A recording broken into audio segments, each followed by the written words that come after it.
Episode 1: The Night the Water Moved. I've worked the night shift at St. Mercy Hospital for 17 years. I've seen infants born in silence, mothers die in prayer, and once, a man who claimed he saw God in the morgue freezer. But what happened on March 7th at 3:22 a.m. was different. It was impossible. That night, the maternity ward was oddly still. No screaming, no crying, just the low hum of fluorescent lights flickering above the birth room, where baby Elias had entered the world a few hours earlier. I remember glancing at the monitor, his heart rate perfect, his breath steady, his eyes, closed, seemed to twitch, like he was dreaming something ancient. At 3:17 a.m., Sister Magdalena was pronounced dead in room 13, the hospital's old chapel, which had been repurposed as a resting ward for the nuns. She was 82, holy, devoted, and quietly strange.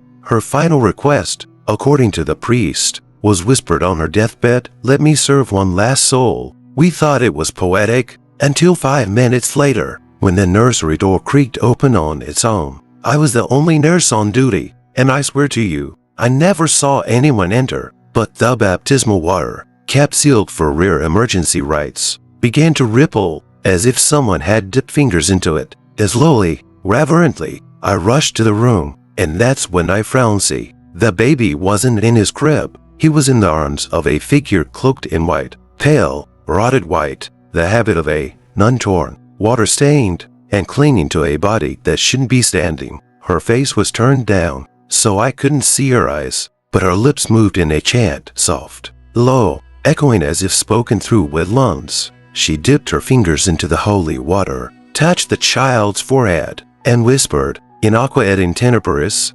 renaceris," in water and in darkness, "you are reborn." My hands trembled, but I couldn't scream, couldn't move. It was like the air had thickened into glass. Then just as suddenly the figure vanished. Not walked out, not fade. Episode 2: The Nun Who Never Left. I should have walked away, reported what I saw, handed an eye badge, and never stepped foot in St. Mercy again. But something kept pulling me back. They say old hospitals breathe, that the walls retain echoes of prayers, of screams, of dying whispers too soft for heaven to catch. I used to roll my eyes when I heard that, until the smell came. It started the next night, just past 3 a.m., a strange mix of rose oil and something older, like wet earth, like old stone in a forgotten church. I followed it through the hallway and found myself, without realizing it, standing outside room 13. That room had been sealed since Magdalena died. The sisters said it was sacred,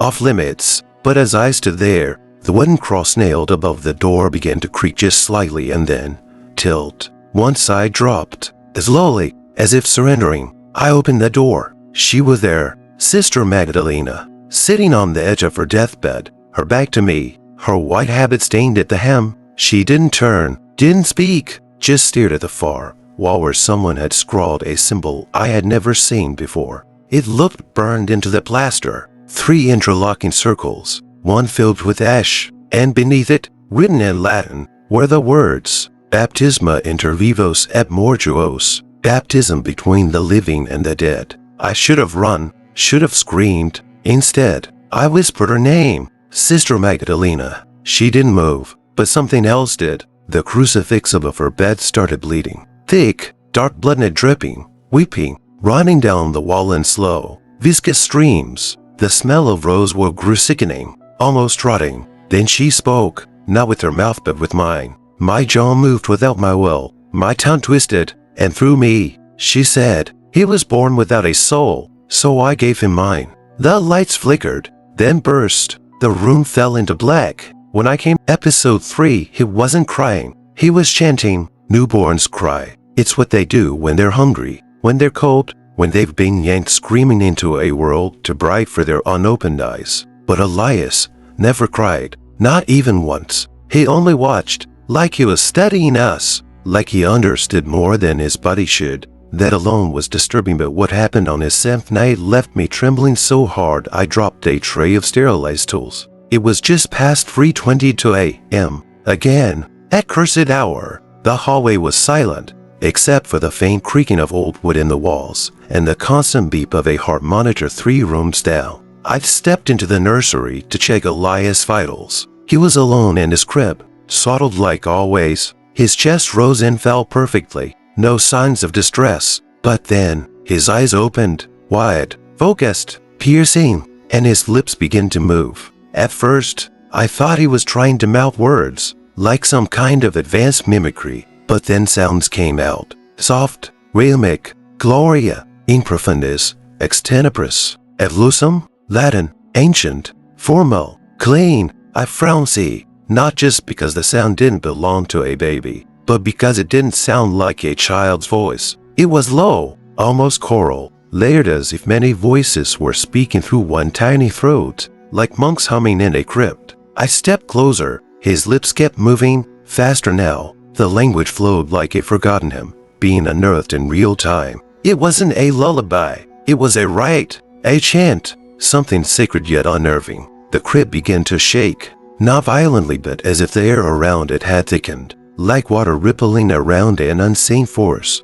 The baby's eyes never left mine, and just as suddenly as it started, it stopped. Silence, no more words. Then, a tiny breath. Elias blinked once, and smiled. That smile didn't feel innocent. I backed out of the room, fast, locked the nursery, called Dr. Raines, the oldest staff physician. Episode 4 of the Bible page that wasn't there yesterday. There's a Bible in every hospital room at St. Mercy. Most are untouched. Some are used for comfort, and a few, over the years, have been used to cover screams. But the one I found in the old chapel once Sister Magdalena kept by her deathbed was different. It grew a new page. I didn't notice it at first. The binding was cracked from age. Its leather soft as a priest's whisper. The bookmark, a simple rosary cord, was wedged into the book of Psalms. Page after page was lined with underlines, notes, little inked symbols Magdalena had scribbled in the margins. She was obsessive with her annotations, a nun of habits and rituals,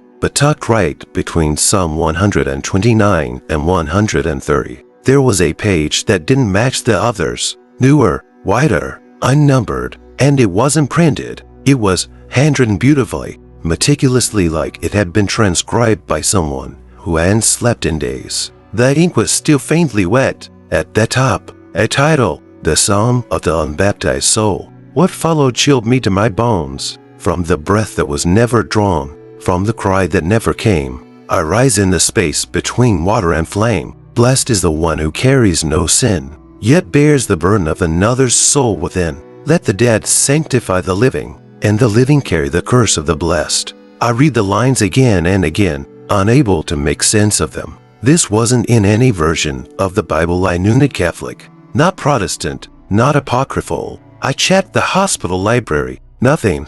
I showed it to Father Caldern, the visiting priest. He read it once, then closed the Bible with trembling hands. Where did you get this? He asked. I told him it was Magdalena's. He paled. No one is to read this aloud, not even the first line.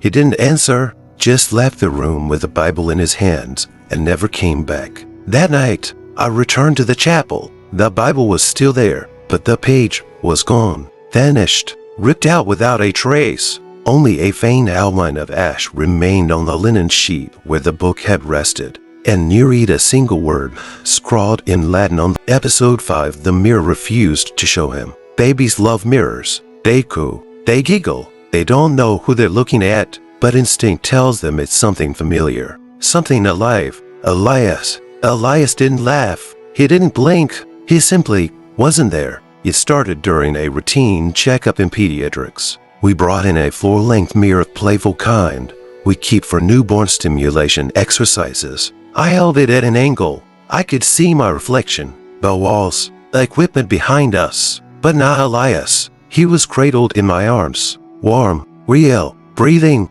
I could feel the weight of him. Yet in the mirror's surface, there was nothing, just empty air. At first, I thought it was the angle. I shifted, tilted the mirror, brought him closer. Still nothing. I whispered his name, Elias. His eyes snapped toward the glass, locked on it, like he knew. And in that moment, a cold breeze swept through the room, sharp enough to make the lights flicker and the window rattle in its frame. Then just for a heartbeat he saw it, not a reflection, a shadow, but not his shadow. The mirror pulsed with a dim shimmer, like a surface of water under moonlight, and a shape began to emerge. Not Elias, not even a baby. It was a nun, head bowed, hands dripping with water, standing behind me. I turned around so fast I nearly dropped him. The room was still, frigid, the mirror quiet once more, but on the glass, smeared as if by wet fingers, were 4 words. He does not belong. I ran straight to the chapel, found Sister Claire, one of the last of the old nuns still living on the hospital grounds. She'd known Magdalena personally, quiet, sharp, and never easily shaken. I told her what I saw. She didn't flinch. She just nodded slowly and said, "There are certain baptisms not meant to be reflected." What does that mean? It means mirrors show truth, and the truth about Elias would blind the faithful. I asked her if Episode 6 why the priest wouldn't touch him. They sent Father Marin from the city. Young, confident, the kind of priest who still believed every mystery could be solved with a page from scripture and a splash of holy water. The hospital had called him in for a private blessing all meant to calm the whispers starting to spread among staff. But it wasn't just a blessing. They wanted a second baptism, a real one. I watched him enter the nursery with a silver flask of sanctified water and an old crucifix he wore around his neck like armor. I offered to assist, but he raised a hand, firm yet kind. "I've done down scenes of these," he said. "It won't take 5 minutes." He smiled at Elias. "Hello, little one." Elias didn't smile back. He didn't cry. He just stared straight into Father Marin's soul. I don't say that lightly. I've watched hard men break under trauma, but I have never seen someone's face drain that fast. The priest took 1 step back, stumbled, and caught the wall with his hand like he'd just been pushed by an invisible force. I'll need a moment," he said, his voice cracking. He stepped into the hallway, trembling. I followed, concerned. He was sweating. "What's wrong?" I felt a pressure, as if someone or something else was already there. He whispered, "Already where?" "In him." Then he looked at me, desperate, terrified. "Who baptized this child?" I hesitated. "It was Sister Magdalena. She's dead." "I know." His lips parted, but no sound came. He clutched his crucifix so tight the edges left marks on his fingers. Then he asked me something I'll never forget. Did she anoint the child before or after rigor mortis? I didn't answer. He didn't need me to. The silence said enough. Father Marin refused to continue. He packed the holy water, slipped the cross beneath his shirt, and said one final thing before he left. Baptism is a door, a seal, a spiritual lock. But if the one performing it is already on the other side, then what exactly did she let in? That night, Elias wouldn't sleep. He lay awake, eyes open, lips moving soundlessly. I leaned close. He was Episode 7, Magdalena's last confession found in her Bible. I didn't mean to open her Bible again. I had promised myself I wouldn't, but something about Elias' silence that night, it felt heavier than usual,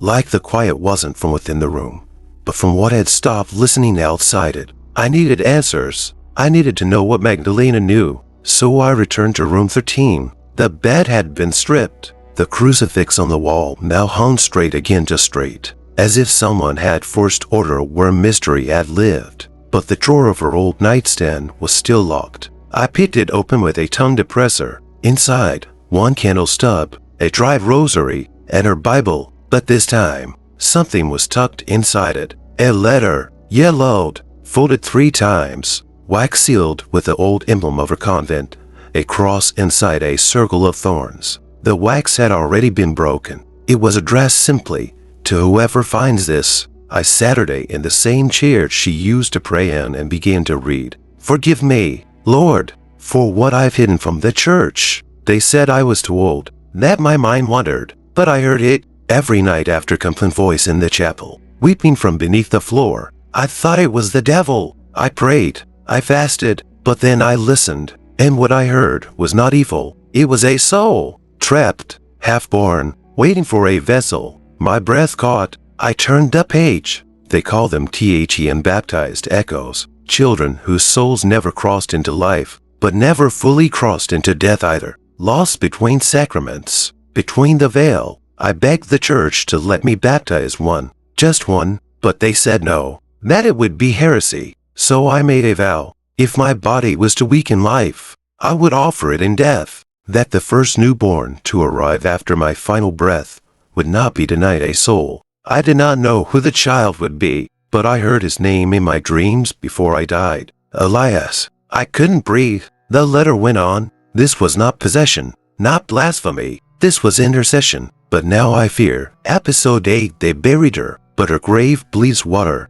I went to her grave because I needed to believe she was really gone. I needed to believe there was an end to what had begun in that hospital nursery. That Sister Magdalena's hands toes trembling, post-mortem fingers that christened Elias with cold water were no longer moving through this world. But I was wrong. Dead doesn't mean finished. She was buried on the northern hill, behind St. Mercy's old chapel. The cemetery is modest, just 30 or so nuns, who served the hospital over decades. No headstones, only wooden crosses. No names, just initials carved by hand. Hers read M.R. Magdalena Ruth. It had been nearly a week since the night Elias first whispered a name in Latin. I stood over her grave in the misty morning light, trying to feel something peace and closure. Instead, I noticed something strange. The earth was wet, not from rain. The sky had been dry for days, and it wasn't to either. This was soaked,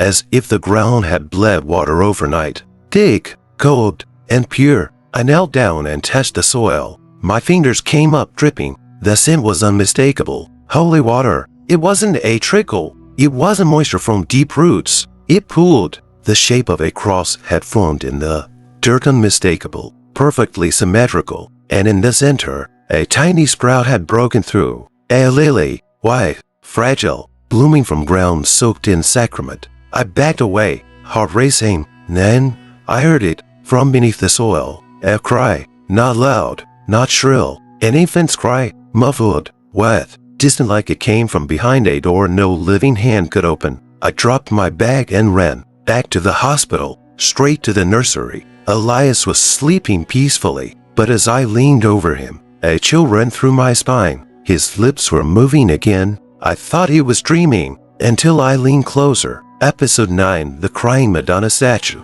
It started with a tear, not from a person but from stone. The statue of the Virgin Mary in the east hallway of St. Mercy had been there longer than the hospital itself. A gift from a cathedral overseas, Italian marble, hand-carved, with eyes so soft and sorrowful they made children cry without knowing why. But the eyes cried for real that week. I was walking past with Elias in my arms, whispering a lullaby that didn't really matter, just anything to fill the silence between my heartbeats. It was just after 3:22 a.m. Of course it was. As we passed the statue, I felt something wet.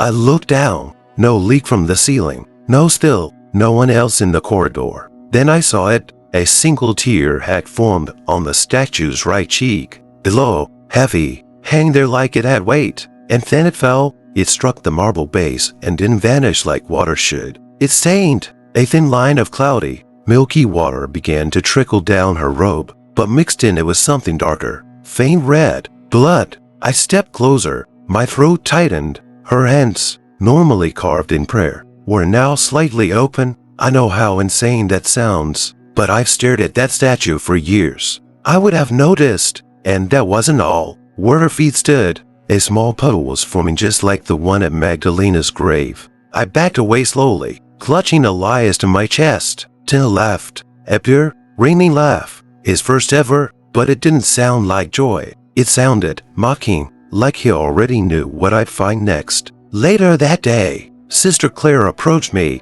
holding a cloth she had used to wipe the statue. It was soaked, stained faintly pink. She didn't ask questions. She just whispered, "It's begun." "What has?" I asked, her eyes filled with tears, its supernatural ones. Human ones? Real. Terrified. "Do you know what the church does when statues weep without permission?" She said, "They investigate. They dissect faith until it bleeds dry."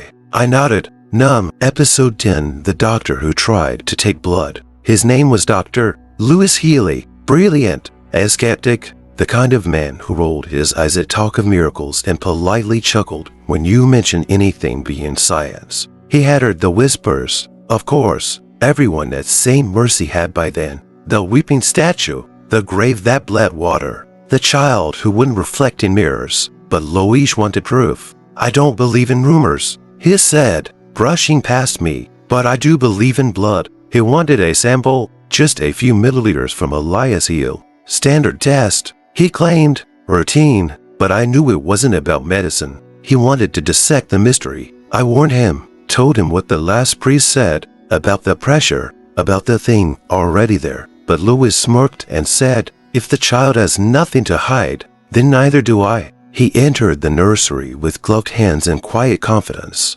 Elias was already awake, his eyes tracking the doctor's every move. Not like a baby, like a judge. Louis tied the elastic around Elias' tiny ankle and swabbed the heel. That's when the monitor began to spike. Beep, beep, beep, beep, beep. Elias' heartbeat was normal, but the room itself was not. The air grew heavy, metallic, like the calm before a lightning strike. The lights dimmed just enough to make every shadow seem alive. Dr. Healy hesitated. I saw it, a flicker of doubt, but he pressed the lancet to Elias' heel and drew blood. A single drop formed, thick, dark, not red but black-red, almost violet. Louis blinked, then collapsed. No sound, no cry, just his body hitting the floor, stiff and convulsing. The syringe rolled from his hand, untouched. I screamed for help. By the time the team arrived, Louis was unresponsive, his eyes wide open, lips mumbling, but not words. Tons. Father Cauldron was called in. He listened for 15 seconds before turning white as bone. He's reciting the litany of the abyss, he whispered.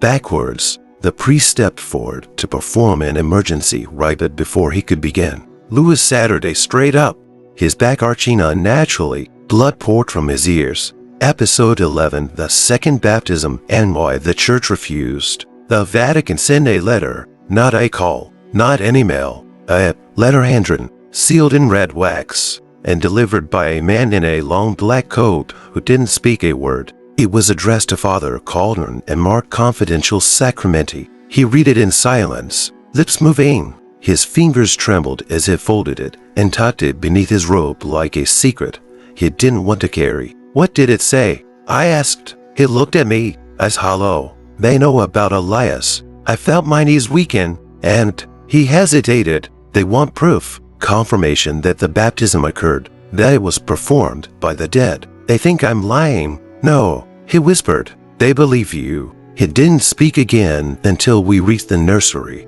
Elias was asleep, arms folded over his chest like a little monk.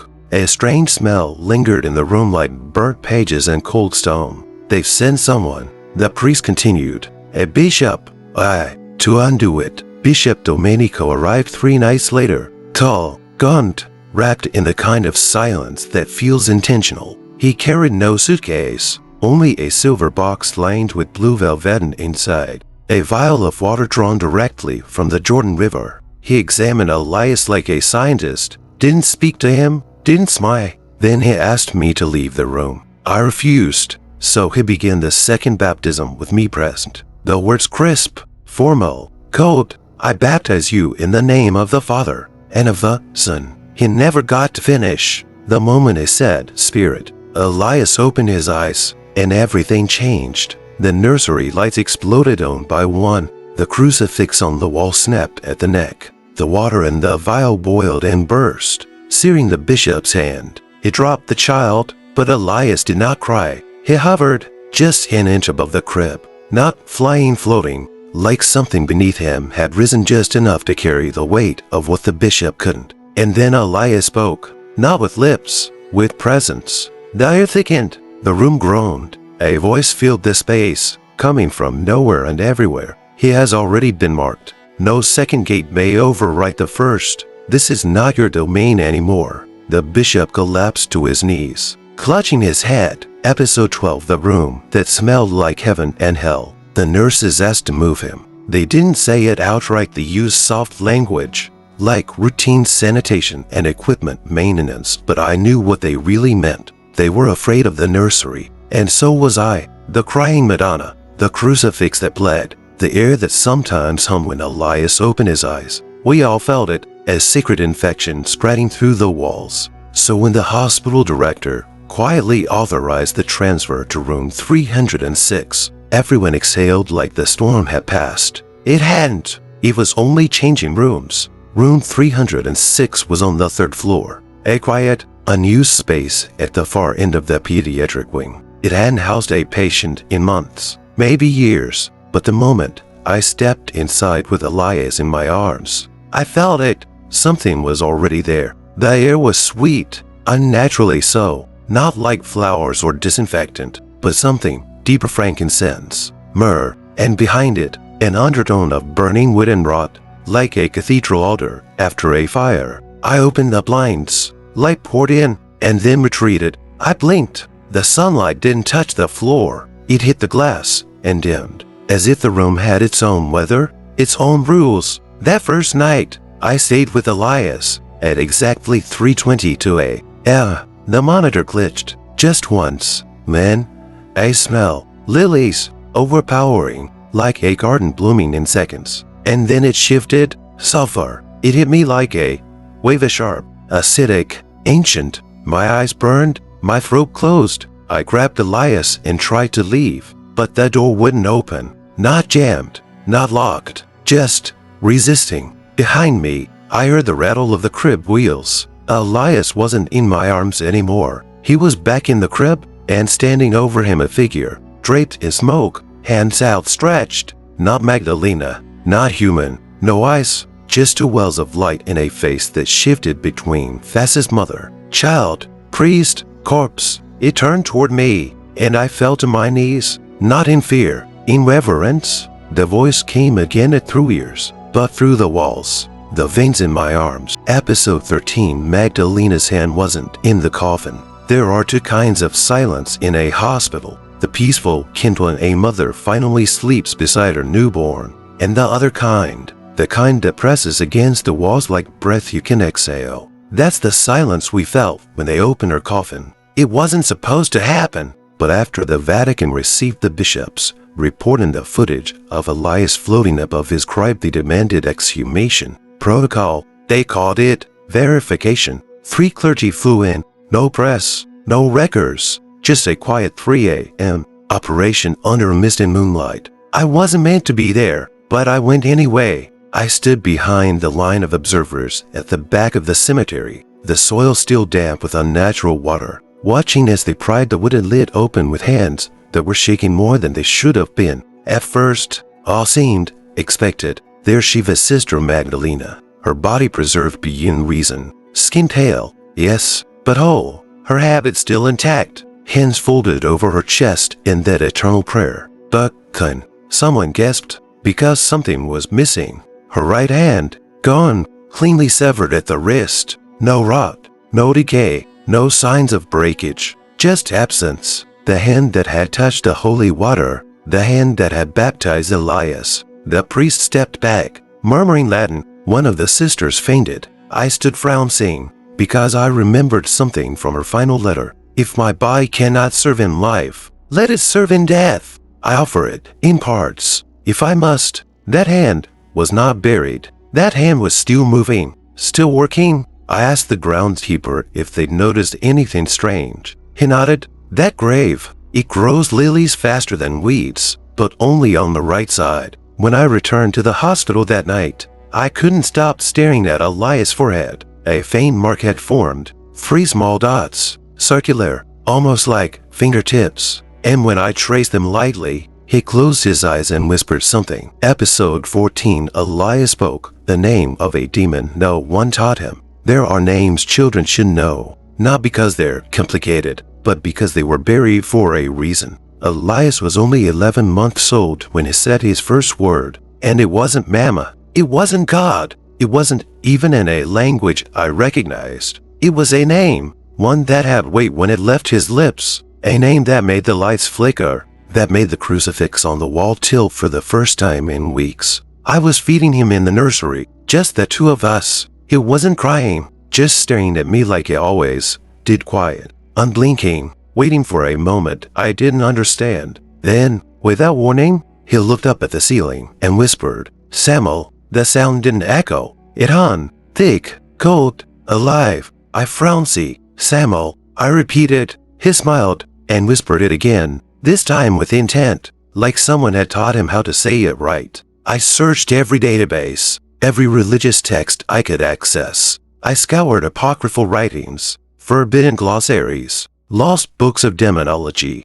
and then I found it, Samuel, the venom of God, an angel of death in some traditions, a tempter, a watcher, a judge, sometimes angel, sometimes demon, always near the border between divine wrath and unholy curiosity. But the terrifying part, it's not just that Elias said the name, it's that he knew how to use it, because that night, the hospital's electricity failed, entire floors went dark, backup generators stalled, and the only room still glowing was his. Room 306. His soft, golden light poured under the door like candlelight, but no candles were lit. I opened the door, my heart pounding like were drums, and there he was, sitting upright, whispering, repeating the name again and again. Samuel, Samuel, Samuel. Each time he said it, the room got colder, the ivy stand tipped over, the sink began to leak backwards, and on the fogged-up window, a handprint appeared from the outside. 5 fingers, but the palm was reversed, like it had been made by something not meant to face us. I reported it to Father Caldern, showed him the footage, the audio. He looked me in the eyes and said, "You need to keep that name away from your lips. It's not a name, it's a summon." But how does he know it? The priest didn't answer for a long time. Finally, he whispered, because he remembers where he came from. And when I asked what that meant, he said, "Some souls don't fall from heaven. They rise from below. And sometimes, they wear innocence like a disguise." That night, I found a note under Elias' crib. No one had been in the room. It was written in old Latin script. "The baptized child is not possessed. He is being prepared." And beneath it, one linen scratch violently in red ink. "Do not let him say the name a 4th time." So now I listen. Every night, every hour. I wait, because Elias has said the name 3 times. And Episode 15, the baby who refused to die. They tried to end it, not out of hatred, not out of malice, out of fear. The Vatican never officially sanctioned the order, but the men who came didn't wear collars or ropes. They wore silence like armor. Their fingers bore no reasonably small crosses tattooed into the flesh of their thumbs. They didn't speak to me. They didn't need to. Elias was asleep when they arrived, his breath soft, his lips curled in a dreamless smile. A child, just a child, and yet not. They entered room 306 at 3:03 a.m. By 3:10, the alarms were wailing. I got there in time to see it, to smell it. Holy water poured across the floor, splashed on the walls, boiling in the center of the room. The crib was overturned. The silver instruments they brought with thin needles, relics, blades were melted, twisted, some embedded in the ceiling as if thrown by something unseen. One famous body lay near the window, his mouth open, his lungs full of water, but the window was never broken. The second man stood in the corner, shaking, his eyes bleeding. He kept whispering, "We can't drown what was never born. We can't drown what was never born," over and over. And in the center of the chaos, untouched, Elias, sitting upright, dry, calm, and humming the lullaby I used to sing. The next morning, Father Caldern and I stood over what was left of room 306. It's sealed now, condemned. The official report says structural failure due to electrical fire. No one questions it, but I know better, and so does the priest. He handed me a letter that day. It bore the same red wax seal as the first. No signature, just one line. "Let the child live." The seal is complete. I held Elias tighter. "What does that mean?" I asked. Father Caldern didn't answer. He only stared at Elias with a strange look in his eye shall fall, half dread, and then he said, "Some babies cry when they're born. Some awaken. I've left St. Mercy now. I don't speak to reporters. I don't return phone calls, but I still have Elias.